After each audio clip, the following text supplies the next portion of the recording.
But if you can't, you know, I think the other reason why I did this was I've actually been to hobby shops and they don't have any like extenders.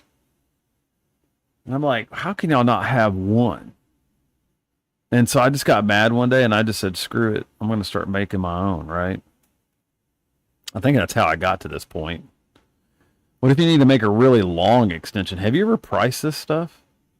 It's not cheap. Okay. So like I said, the red's always going to go in the center. So, okay. So since we know that, we got to feed it through this guy here. So there is a right way and a wrong way to do it. Now, these are smooth on one side, and then they have all these little, we'll call them features on the other, right? The other side has a bunch of features in it because they are like there to hold the wire in place.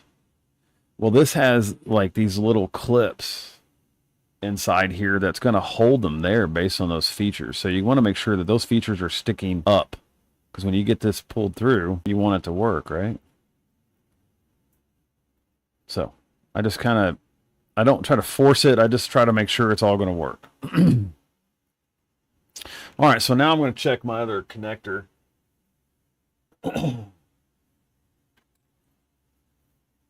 So when I plug this up, I want to extend this one, right? So I have to kind of look at it and go, okay, well, I already see one issue. This has got a blade. They call that this little blade that's sitting right there. That's going to be a problem that we're going to have to just take care of right now. And how I do it is I'll take a pair of like these side cutters or these little pruners, and I'll just cut that off. Because that sleeve, do you remember that sleeve that was over here? It has to go into here. I don't know if you can see that. It has to slide into here, right? So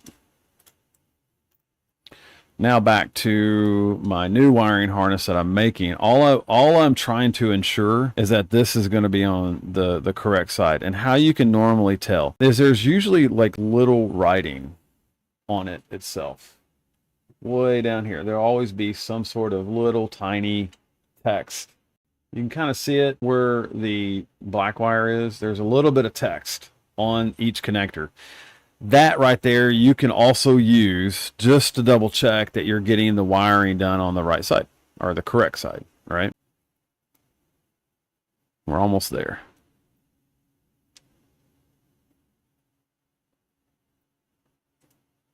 Okay, so now I have them all fed through. So it's almost done. This is the piece that's going to hold it in place. And inside here, you can almost see it if you look. There's these little tiny teeth way down there, right? Those teeth are also going to hold this in. And the teeth are meant to kind of go on this side where it's exposed. So I'm just looking at it. All right, so I found the teeth. Then I'm going to slide this in place, and then boom. I'm done, right? Maybe, maybe not. Let's find out. So now, moment of truth. I cut that clip off. I'm going to feed this through. I tried to push my wiring harness out just a little bit. Nice snug fit. Now I made an extension. Yay, it's done. It's beautiful. It is. So the third button here, then it's got a center point on it. So that's off. So if I go up, it's like letting it out. If I go down, it's reeling it back in.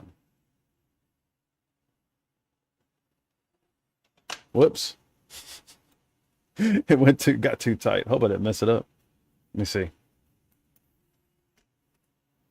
There you go. Got to remember which way to go. So up is out. Okay.